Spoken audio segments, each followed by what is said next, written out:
লীগের উচ্ছিষ্ট, কারণ তারা দীর্ঘদিন আওয়ামী লীগের রাজনীতির সাথে জড়িত ছিল, ছাত্রলীগের রাজনীতির সাথে জড়িত ছিল।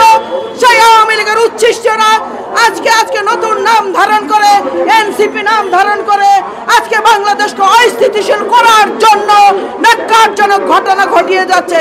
যারা আজকে এনসিপির নেতৃত্ব দেওয়ার নাম করে রাষ্ট্রীয় যন্ত্র ব্যবহার করার নীল নকশা শুরু করেছেন, আপনাদেরকে মনে করিয়ে দিতে চাই, শেখ হাসিনা ওয়াজেদ গত 17 বছর রাষ্ট্রযন্ত্র ব্যবহার করে ক্ষমতায় টিকে থাকতে পারেনি।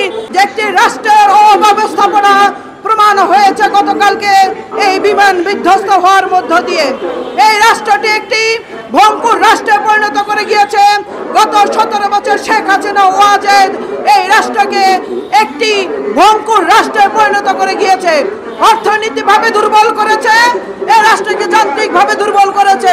আপনারা দেখেছেন যে এই রাষ্ট্রটি একদিন সুজলা সুফলা শস্য শ্যামলা বাংলাদেশে ছিল, সেই দেশটিকে আজকে তলবাহীন ঝুড়িতে পরিণত করার নীল নকশা তৈরি করে গিয়েছে। তাদের উত্তরসূরিরা আমরা দেখতে পাচ্ছি যে তাদের রেখে যাওয়া কিছু উচ্ছিষ্ট, আমরা বলবো যে আওয়ামী লীগের উচ্ছিষ্ট, কারণ তারা দীর্ঘদিন আওয়ামী লীগের রাজনীতির সাথে জড়িত ছিল, ছাত্রলীগের রাজনীতির সাথে জড়িত ছিল। সেই আওয়ামী লীগের উচ্ছিষ্টরা আজকে নতুন নাম ধারণ করে, এনসিপি নাম ধারণ করে আজকে বাংলাদেশকে অস্থিতিশীল করার জন্য ন্যাক্কারজনক ঘটনা ঘটিয়ে যাচ্ছে। আপনারা দেখেছেন খুন খারাপি থেকে শুরু করে তারা আমাদের পার্টির অ্যাক্টিং চেয়ারপারসন দেশ নায়ক তারেক রহমানের বিরুদ্ধে অশোভন আচরণ করছে, অশোভন উক্তি করছে। আমরা বাংলাদেশ জাতীয়তাবাদী দল আজকের এই আমার দেশ আমার অধিকার পরিষদের পক্ষ থেকে এই আয়োজনে তীব্র নিন্দা এবং প্রতিবাদ জানাচ্ছি।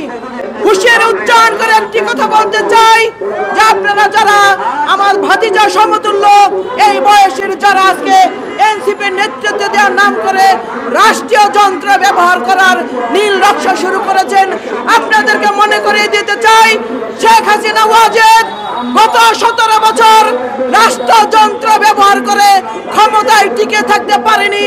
এদেশের ছাত্র জনতা ঐক্যবদ্ধ আন্দোলনের মাধ্যমে, গণ অভ্যুত্থানের মাধ্যমে শেখ হাসিনা ওয়াজেদকে বাংলাদেশ থেকে বিতাড়িত করেছে।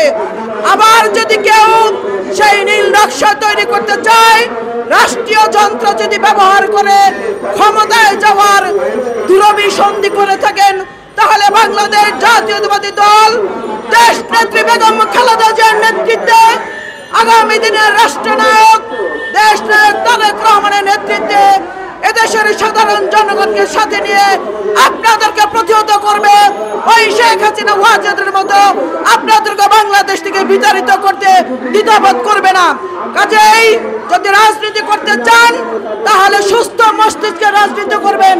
গণতান্ত্রিক দেশে রাজনীতি করার অধিকার সকলের রয়েছে।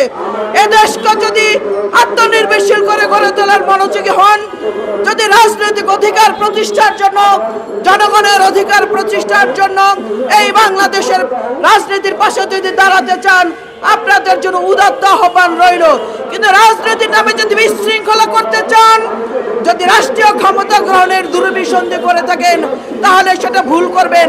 আপনাদের সেই আশা স্বপ্নে পুরো ধূলিসাৎ হয়ে যাবে। কাজেই আমি আরেকটি কথা, আর বক্তব্য দীর্ঘায়িত করব না, যে কথাটি হুঁশিয়ার উচ্চারণ করে বলতে চাই, আগামী জাতীয় সংসদ নির্বাচনকে বানচাল করার জন্য যে পায়তারা আপনারা শুরু করেছেন, আপনাদের সেই পায়তারাকে প্রতিষ্ঠিত হতে দেওয়া যাবে না। বাংলাদেশের জনগণ গত 17টি বছর যাবৎ একটি গণতান্ত্রিক প্রক্রিয়ায় রাষ্ট্র গঠন করার জন্য আন্দোলন সংগ্রাম করছে। মানুষ এই দেশের জনগণ, এই দেশের মালিক, এই দেশের জনগণ তাদের মতামত প্রকাশ করতে পারছে না। প্রতিটি মানুষ অধীর আগ্রহ অপেক্ষা করছে তাদের মতামত প্রকাশের মধ্য দিয়ে এদেশে একটি গণতান্ত্রিক সরকার প্রতিষ্ঠিত করার জন্য। কাজেই যারা নির্বাচন বানচাল করার জন্য দুর্বিসন্ধি তৈরি করেছেন, পায়তারা করছেন, তাদেরকে শক্ত হস্তে দমন করা হবে সেই প্রতিজ্ঞা রেখে